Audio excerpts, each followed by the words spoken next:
Hey, everybody. We got an extra special episode coming for you today.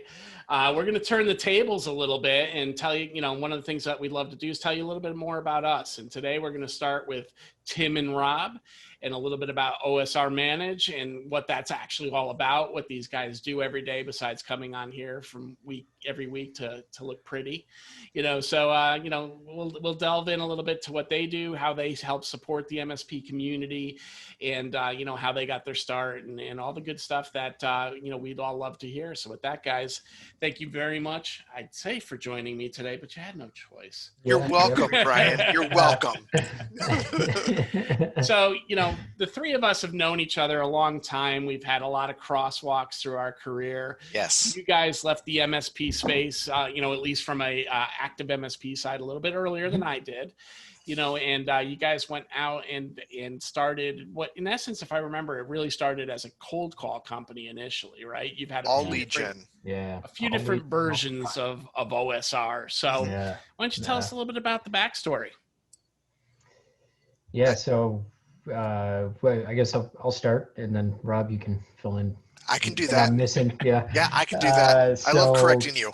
Yeah, so we started about almost 7 years ago at this point, and when we did start, it was just purely lead generation, first, last, and always. We just worked with companies around MSPs around the country, and we just made cold calls for them, trying to get appointments. We do come from the MSP industry, and that really helped. It helped us kind of springboard the company because we knew the industry. We were successful in the industry. We had a great story because we made our former employer our first client. So people kind of right out of the gate, they're like, wow, these guys must not be total BS. So They gave us a shot, right? Yep. Cold calling changed over time, and it'll never be dead. Like people say that cold calling will always be around. There's always a need for it, but it's always changing.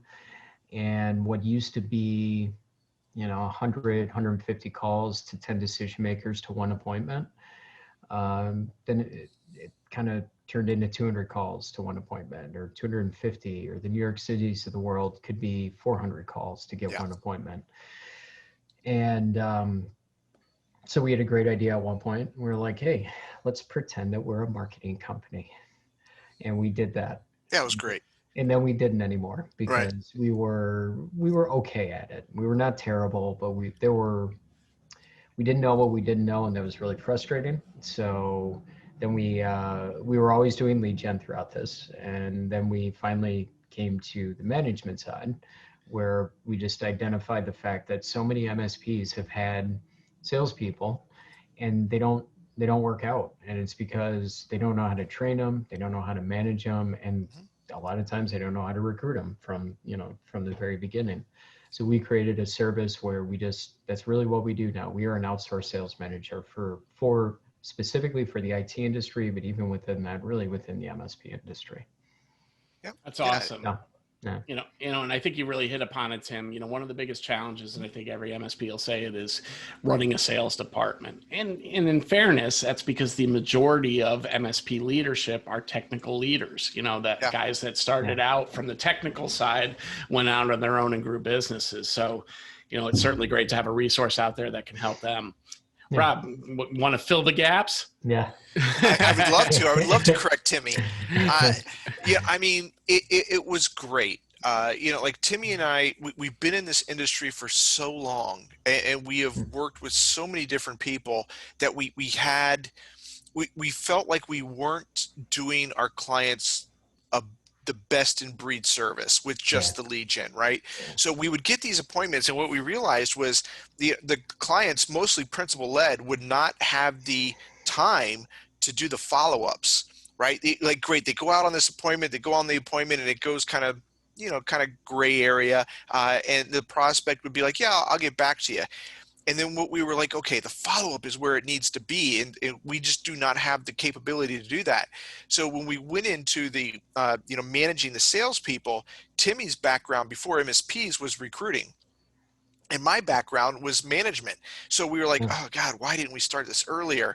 And that was when it was that aha moment that we changed and made it a full boat, right? Being able to do that is when we really were able to give our clients a significant increase in value. And Timmy and I didn't know this in the beginning, but putting all of our clients' salespeople into a peer group, it was game changing for us. And that wasn't even what we really thought was going to be the game changer. We thought it was, the sales processes, the prospecting, the active sales funnel, right? The how to close, how to do everything like that. We thought that was going to be the big sell. But what it turned out to be was that was super important. But putting these salespeople who are basically just one salesperson in a 20-person IT company, putting that one salesperson in a daily peer group was game changing for both the morale of that salesperson and for everybody. That was probably our biggest aha moment, was that part right there. And I can imagine, and I could totally understand that, because when you think about it, and I've been in that role in my career, most of the time when it transitions from owner-led sales, the organization's only at a point where they can buy one. Right. So it's, I can go hire one salesperson. So now you got this room full of technicians, people that talk tech speak, people that don't understand the sales process, and the sales guy. Right. And not only can it be a little bit isolating, but you don't have the support network that you can need. And then let's call it what it really is in the tech world, because this is something that I've had salespeople struggle with in the past, and I'd love to hear your opinion on that. It's also being in the fishbowl. You're in this room with a bunch of people that might not have to pick up the phone the entire day, and you're out there not only banging phone, but getting rejected 9 times out of 10 times. So, the average rank and file engineer is going to go, this guy, first of all, I could never do that job. And second of all, we're pinning our hopes on this. And then they come in and they try and autocorrect you. When they're like, well, why didn't you say this? And you're like, bro. I got 30 seconds to make a point before I hear click, right? I'd love to say more. It's funny, Brian, when we were in our company, we literally sat in a fishbowl. I was going to say, we literally sat there. We were in a little room with a big glass, big window right in front of us, and people would walk by us and look at us. And we would joke about how we faced a hallway. And we would always wave to them. We positioned our desks in a way where they had to make eye contact with us. It was awesome. That's great. So hey, salespeople in here, we'll work for food, right? Right. Yes, it was great. It was awesome. Don't touch the glass. That's awesome. Good. But I like the camaraderie that we have on these peer groups, Brian. We'll have one person in California, we'll have one person in Atlanta, we'll have one person in Florida, right? It's all exclusive. But one person out in California will say, oh, I'm having such a tough time. I totally got just donkey punched today with this. And then the person in Atlanta will be like, oh, this is how I handled that. And all of a sudden this group think pops up.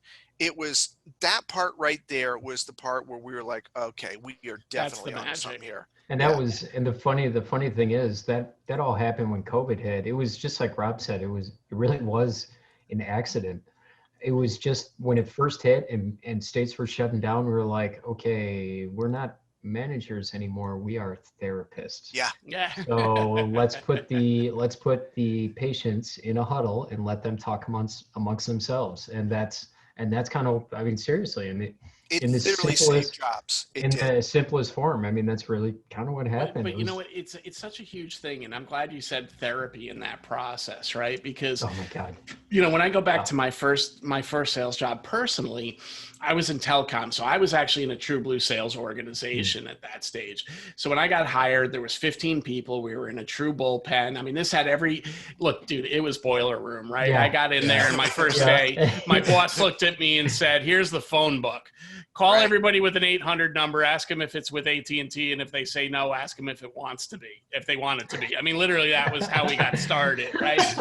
We used to putt for money on Fridays. Everybody would critique each other people's calls. We'd be making a call, and they'd be like, and you get nicknames, right? To this day, I got people that still call me New Guy. Hey, New, and I'm like, so I'd be like, you get off a phone call where you're really busting your ass, and you already feel miserable enough, and somebody be like, New, I thought you had them. And it at least gets you laughing, right? So Right. it really was. It was the support group and the therapy, and That's most the thing, MSPs Brian. And these people Like, just don't you know, have it. They just don't it's have just like that. the IT companies, like if you were to call one of the tech people noobs and say, boy, did you just mess that up? Oh, could Like you it imagine? would be war. But Yeah. with us, we're like, ha ha ha ha, yeah, Yeah. boy, did I just mess that up. And it's like, I don't know, it's like maybe it's gallows humor on the sales side that I think we're there's some into of that kind of right? thing. Yeah. It's just weird. But also what it really speaks to is why it can be so isolating for an MSP sales rep, because there's usually not, at least in the smaller to mid-size MSPs, especially as they're getting started on sales, that group to be with. So, building a group like that and building a community with your people has certainly got to be helpful to the salespeople for no other reason than that isolation can kill you. I don't know if I'd be a salesperson today if I didn't happen to luck into that first job where it really was that we work hard, we play hard attitude in my 20s, right? We also all drank together. We were all pretty much single guys. So we went out and partied together. And, whether that makes this a PG episode now, I don't care. The reality was that, this is the stuff that made it work. When I was there, I was on a 90-day probation, not by my boss. I was there by a 90-day probation with the team. I wasn't allowed to go bowl with them at lunchtime until I made it 90 days. So, and that camaraderie is hard to find for a salesperson in the MSP environment. It is, it is. So in a very real roundabout way, that's kind of why we wanted to start. When we started OSR, it was initially we wanted to start a company where salespeople could come in and be on the top of the hill instead of the bottom of the hill, because so many times, and this isn't MSP specific, this is just in a lot of companies in general, salespeople tend to be at the bottom of the hill, right? So we wanted to try and flip that a bit. And I would say we were pretty successful at doing that, especially in the lead gen days. But lead gen's a tough world, and we were very good and still are very good at it with the clients that we still are active with. But our real value now is getting these people together and propping them up and getting them, as corny as it sounds, getting them on top of the hill. God, that even just hurt. happened. I can't believe to you just say said out loud, that. but boy. But whatever. This is a funny question I've never asked you guys in all the time we've known each other. Did you guys both step out of the MSP you were working for and start this simultaneously, or did one of you guys take the first step out and get the organization started? Just something that, we've never covered that. I'm curious.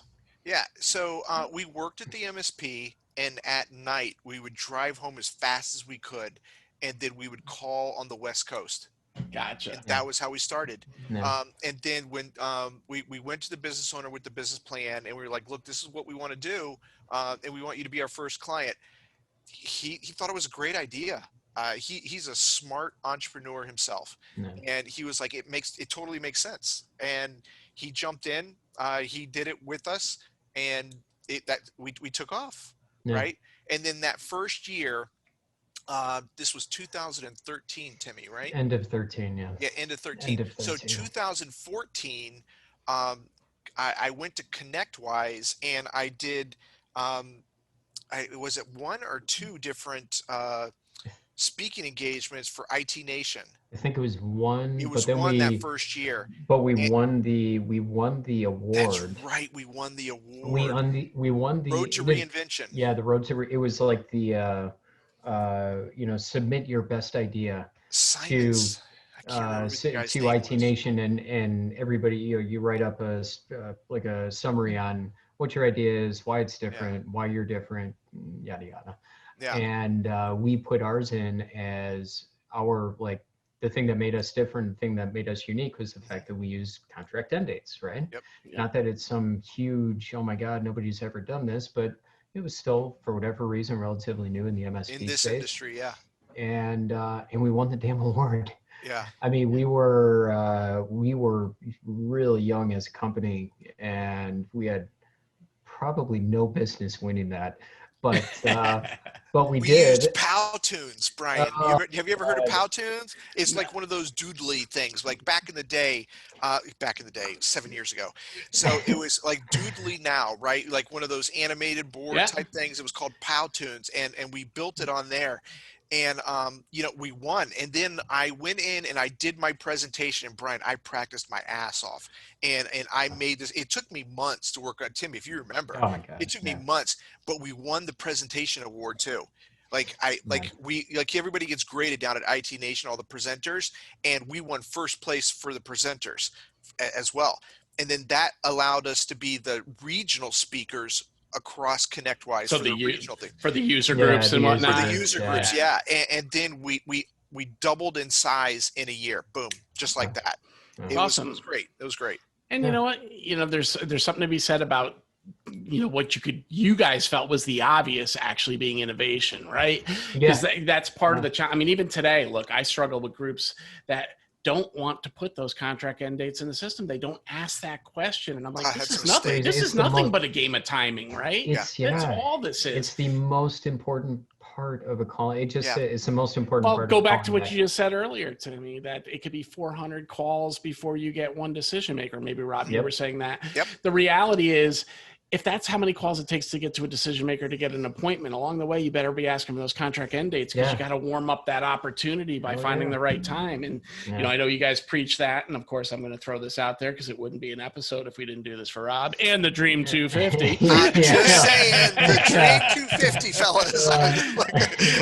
And we'll make sure we cover that shortly. But those things really, really are things that they seem so obvious and are overlooked, right? And you run into those sales reps banging their heads. So, I want to transition a little bit here and kind of go from, history to present day. You guys have got this program that you're bringing people into. You've shared a little bit about how you've got, how it's got a community component where people can actually communicate with one another. Really eliminates you from the equation to a degree, because they're really helping one another without it being a top-down conversation.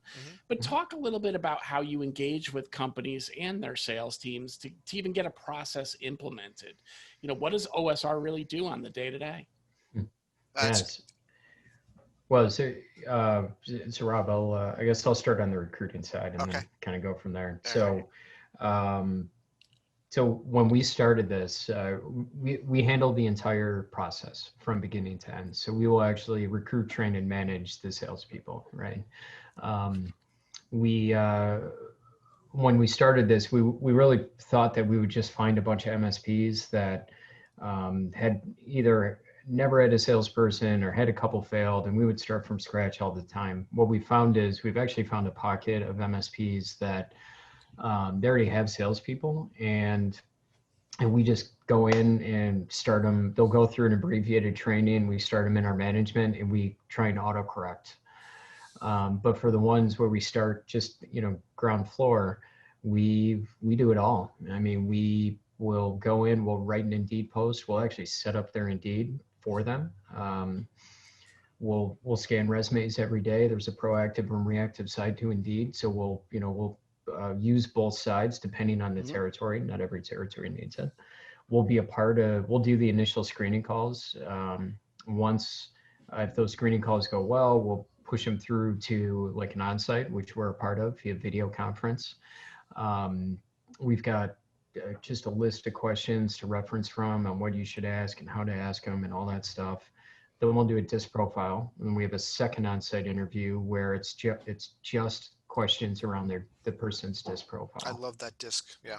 And it really, since we started doing that, that's changed everything for us. It's changed the quality of person that we get in. So I'm going to stop you there for a second, Timmy, just for the people in the audience that might not know what a disc profile is. Just give a 30-second thumbnail on that. Yeah, so a disc profile is a way to read. Even though it's called a profile, it's an assessment on how people on how they communicate with other people. So there are certain markers that tend to hold true for a salesperson. One of those is they tend to be a high influencer. So on the disc, it's DICS. There's 4 different distinct categories. So oftentimes a salesperson tends to be higher in the D and the I. The S and the C, or the stability or steadiness and steadiness, yes. Conscientious, yep, there it is. Yep. That too. Yep. Those tend to be more people who are process driven, tend to be engineer, black and white minds, right? So we give in a disc profile it doesn't disqualify somebody. It just means that they communicate with people in different ways. So then that's why the DISC interview is so important, because you pull questions from the DISC profile and you put them in real life scenarios, real life selling scenarios. And if they get past that and they start, we've got a 2-week training process to get them up and running. As soon as they're out of, or towards the end of training, we put them right into our management. And the management side is really more where Rob focuses. So I'll shut up for a minute and let him talk. I mean, like, it's about time. Like, but that just didn't end. Yeah. Like, so Timmy's point about the DI versus the SC is pretty much the crux of everything. Like, a salesperson is a high dominant type of personality, a high influencer type personality, and an IT person is the high S and the high C. And that's where the whole issue comes up, right? IT companies and IT people like to be around people that are like them. But the salesperson is such a different type of communication style that's why the silos were starting to build up. And like when we noticed that was when the DISC assessment, and Timmy does this, better than I do. He can analyze that DISC like that, and then talk to that person and understand whether that person is going to be a good salesperson or not, just by talking to the person, analyzing the DISC, and then asking them the questions that confused them. Boom, knows it, knows how to handle it. But on the management side, we meet with them every single morning. Rockefeller have it. Every single morning, you have a morning huddle. You have a morning huddle with 8 to 12 other people. And what did you do yesterday? Did you do all the things you had to do yesterday? What do you got on the docket today? And then we use the EOS system for the scorecard. How many calls did you make? How many decision makers did you speak to? Emails, just, contract end dates, the whole thing goes in a big scorecard. And then we measure to that. So, I mean, that's what we do every single day. And then we do a once-a-week pipeline review. Then we do once-a-week sales training, and we bring in vendors, and the vendor, talks to us about either technology that's coming down the pipe or sales objections. And that's how we do it. And we manage the team. So simply put, you're giving them leadership, you're giving them training, and then you're giving them support. Yeah. And that's the stuff that's really tough sometimes for those technical leaders to put together. Therapy. And therapy. Well, therapy falls to that support bucket, I think, right? But, get everybody on their virtual couch, Yeah. I mean, here's the thing, Brian. We monitor everybody's numbers all over the country, and I can tell you whether you're on point for your region or not, just by seeing what you're doing every single day. So you guys actually have kind of a regional measuring stick too. So you're not comparing somebody that might be in LA with another guy that might be in Natchez, Tennessee, if you will. So we broke it down even further, Brian. We broke it down into A, B, and C territories, right? Yep. So you're either in a big New York style territory, you're in a B style territory, or you're in a really super small rural territory. So that's how we were able to break it down and understand how this rep needs to change his tactics based on the territory he's in. And I'd assume the expectation out of those reps is different based on the territory as well. Completely different. The calling doesn't change, but the outcomes on the other things that they have to do changes, right? Yeah. Nobody wants to hear about technology in a tier 3 city, right? In a like a rural area, they don't really care about the other stuff. They want you to talk to them and go to networking events.